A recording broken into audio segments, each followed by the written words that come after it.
Hello and welcome to the step-by-step, do-it-yourself hula hoop slinky guide. Hula hoop slinkies are a beautiful, fun way to add a grand finale to your performance. Essentially, a hula hoop slinky is several hoops, usually anywhere from 20 or more, tied together with clear fishing line. Tying the hoops together in a certain way helps give the hoops that beautiful, wavy, slinky-like effect, as opposed to just putting loose hoops on your body.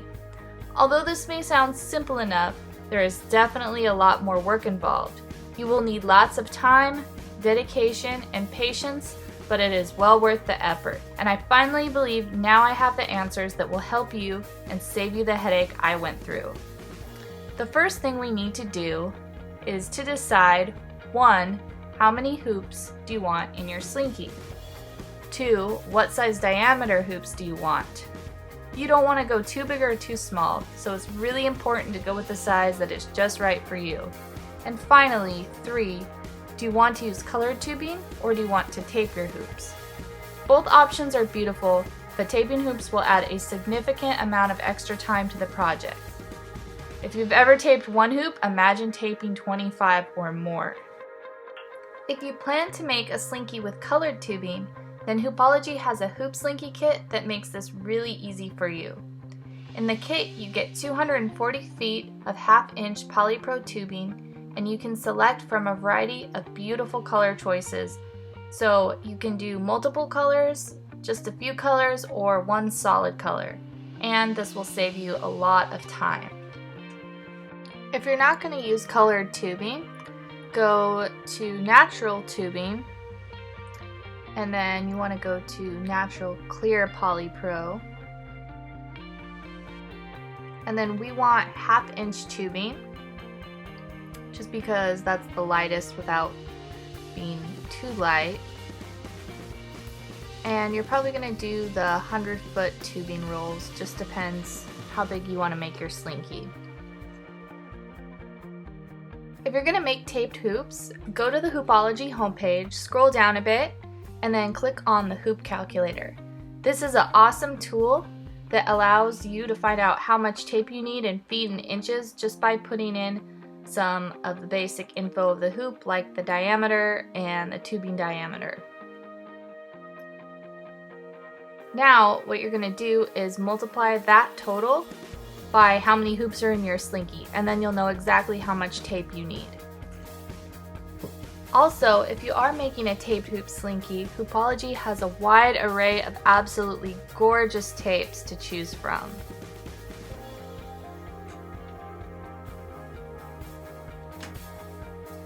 If you're ready to make a hoop slinky but you don't already have hoop making supplies, that's no problem because Hoopology has all of that too for a great deal.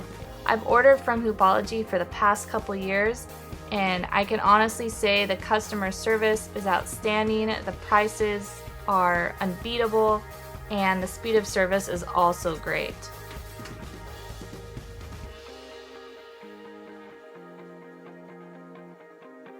If you're making a tape slinky, you'll need enough to go around each hoop. You can find that out on hoopology.com by using their hoop tape calculator. Also, if you're making a tape slinky, you will need to buy half-inch natural polypro tubing. Multiply pi or 3.14 by the diameter of hoops you will be using, then divide by 12 to get how many feet of tubing you will need for each hoop. You will also need 3/8 inch insert material pieces for half-inch polypro tubing, one for each hoop, a measuring tape, a pair of scissors, a PVC pipe cutter, a Sharpie pen or something like it, some disposable gloves, I got these at the Dollar Tree, a drill, at least one 1/16 inch 16mm drill bit, and you'll need one more drill bit that has a diameter that closely matches the diameter of the rivet that you'll be using. Super glue, I got these at the Dollar Tree too, a riveter, 1/8 inch diameter aluminum rivets. Multiply the number of hoops in your slinky by 2 and you'll know how many rivets you'll need.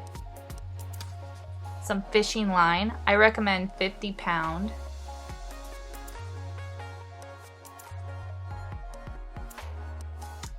The first step is to measure and cut. So we take our tubing coil, we start at one end, line it up with the end of our tape measure, and we're going to just slowly work our way around the outside of the tubing, making sure to keep the tape measure level. We don't want it to slide too far up or too far down so that our measurement isn't accurate. We're just going to keep going alongside the tubing till we get to the total number in inches that we want each hoop of our Slinky to be in diameter. This also helps if you've let your tubing sit out in a warm area to kind of help it expand at the beginning.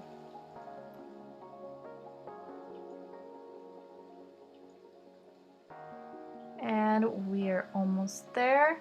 Make sure to hold it level and take your Sharpie pen and just make a nice little mark. And this is where we are going to cut. So now we're going to take our PVC pipe cutters, hold the tubing, make sure it's nice and steady. You want a good clean cut.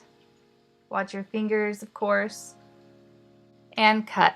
Now since our tubing came in a small tight coil, what we're going to do is help give the hoop its shape.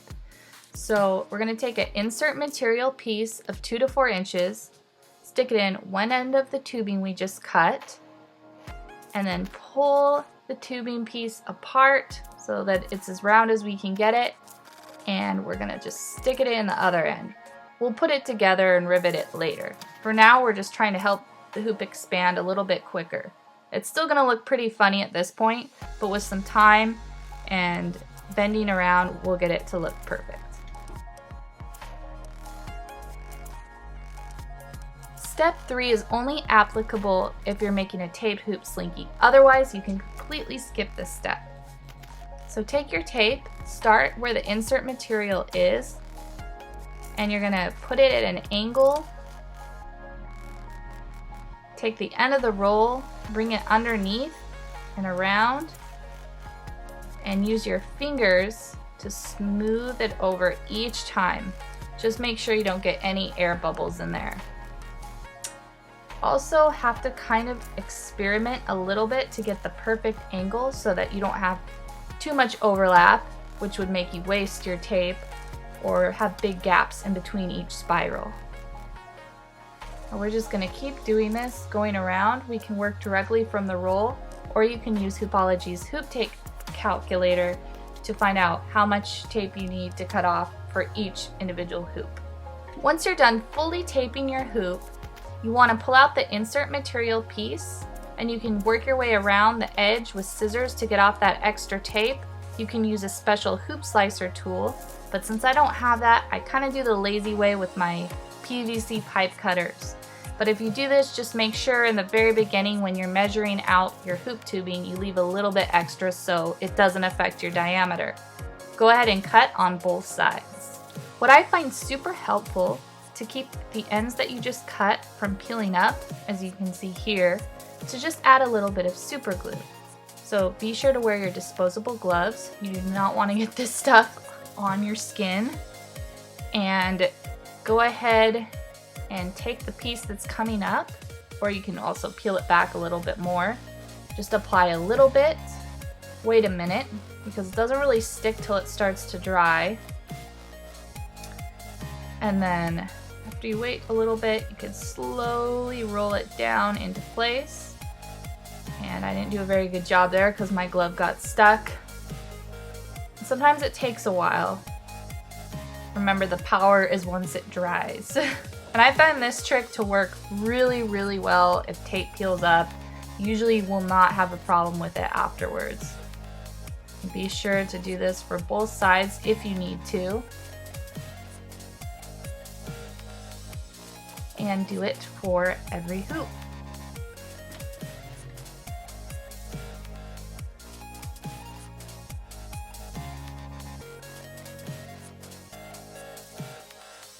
Now it's time to connect our hoops. So we're going to take one end of our tubing, take our insert material piece, and push it in about halfway.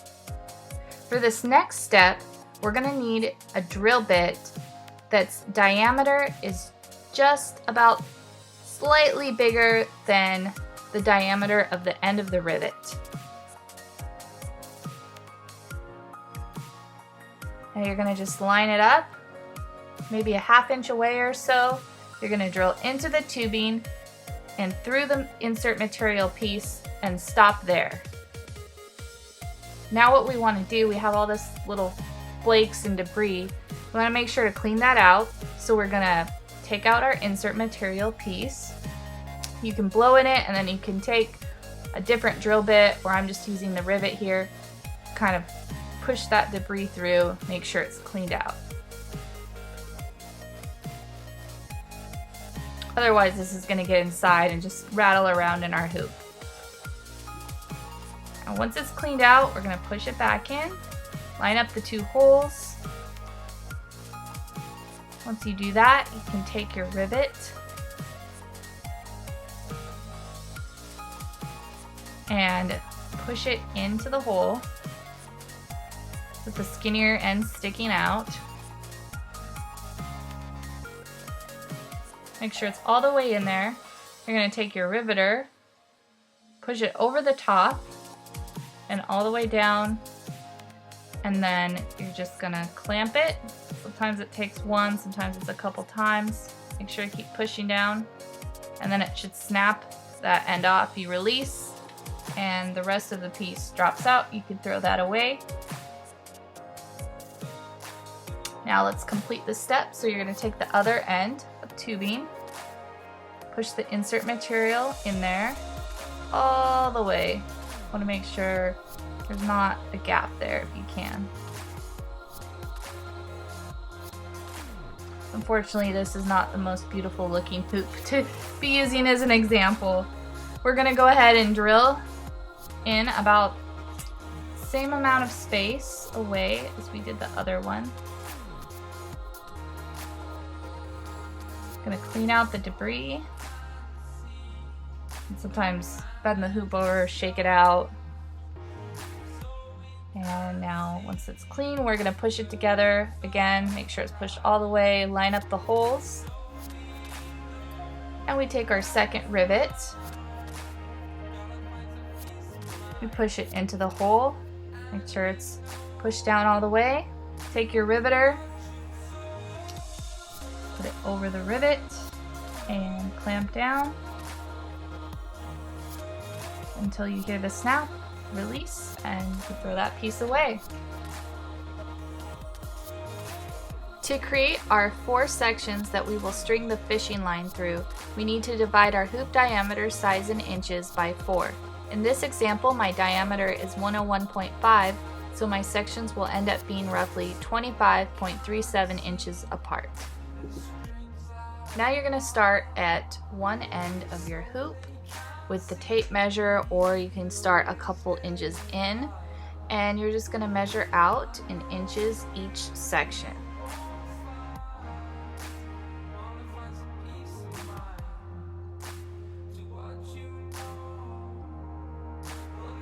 Okay, so once I get to my number, I'm going to take my Sharpie pen and I'm just going to make a small little mark.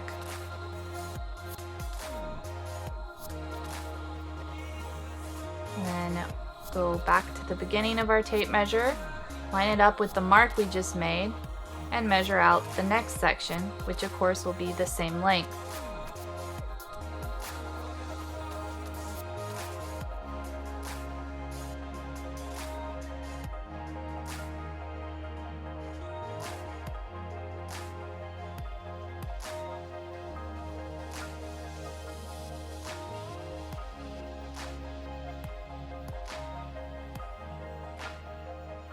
And then once again, after we make our mark, measure out the next section.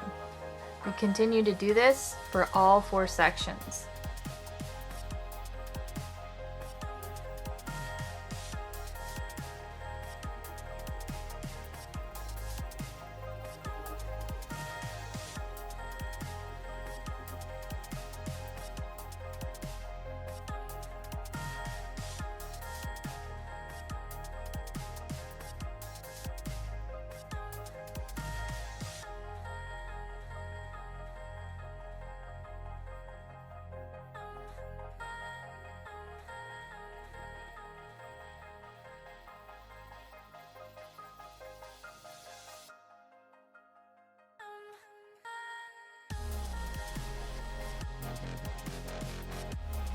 Now we're going to go to each mark we made and using our smallest drill bit, drill all the way through the entire piece of tubing.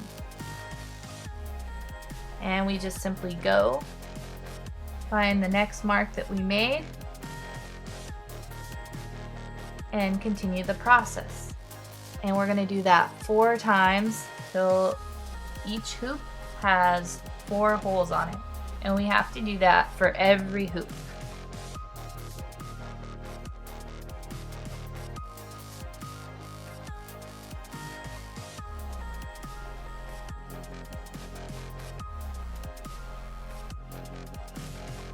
The last step to completing our slinky is to tie all the hoops together with fishing line, leaving about 2 to 3 inches in between each hoop.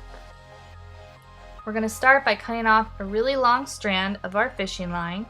We're going to tie a knot at one end and tie about 2 more knots over that knot so we create one big knot. Pull really tight because the fishing line is pretty thick. Now we're going to go all the way to the other end of our fishing line. Make sure it doesn't get tangled on itself. And you're going to stick that through your first hole. Now if you have a needle with a big enough eye to pull it through, that'll make it a little easier. Otherwise, be sure there's enough light so you don't spend some time trying to stick it through the hole like I am right now. Once we do that, we're going to pull it all the way up to where the knot we made is, and then we're going to create a new knot on the other side of the hole. So essentially, we want a big knot on either side of the hole. Pull it really tight, and then we're going to just put another knot over it.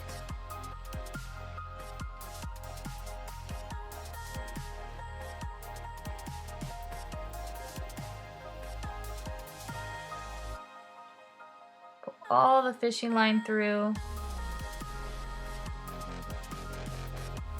And now we're going to do one more time. So we always do 3 knots because we don't want the fishing line to slip through the holes.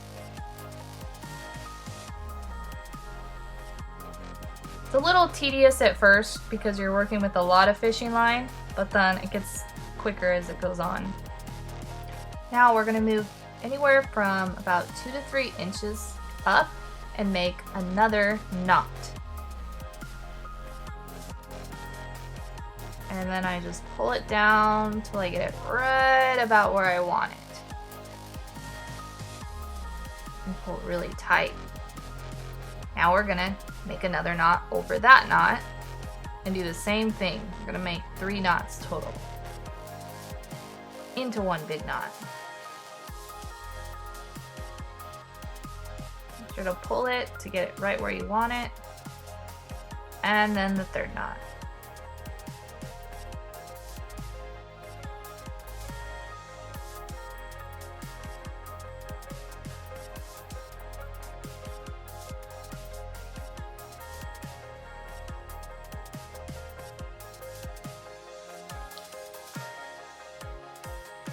Pull it really tight. Now go all the way to the end of the fishing line. And you're going to take your next hoop, make sure the holes are lined up. You're going to go underneath through the hole and out the top. Pull the fishing line all the way through till you get to the knot that you just made. You're going to need to repeat this knotting and tying process for every hoop in your slinky for all 4 sets of holes. Now we're going to start over by creating another knot on the other side of the hole and making 2 more knots over that knot, creating our triple super knot.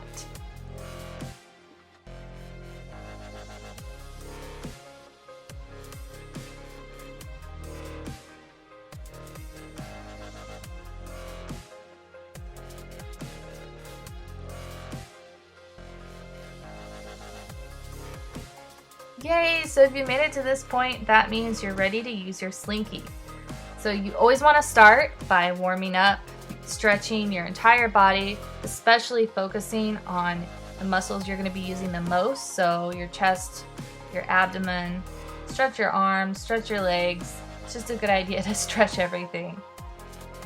To start using your Slinky, step into the center, reach your arms along the outside and underneath to grip it. Now to do that thing where you fan it out, you're simply going to use your muscles to flare it open. If it's really heavy, you can use your leg to kind of kick it up, and then you're going to balance it between your fingers and the inner side of your elbows. You might need to get a little bit of a spinning running start to get it going, and then push, push, push with your entire body. And don't give up if you don't get it the first time or even the first 10 times, because it does take a little while to find that push. Once the Slinky starts to fall, you can do this fun little wave trick at the end. I slowed down the footage so that you can see how I did it. You basically bring your arms down and in, bending your elbows, and you don't quite grab the hoops, you kind of push them back up while you're bringing your arms back up. Thank you so much for watching, and I hope you found this tutorial helpful. I wish you the best on your hula hoop Slinky journey, and be sure to check out my Facebook page, Hula Hoop Extraordinaire, because I'm going to be creating a giant 50 hoop Slinky very soon here, and I can't wait to share the final result with you.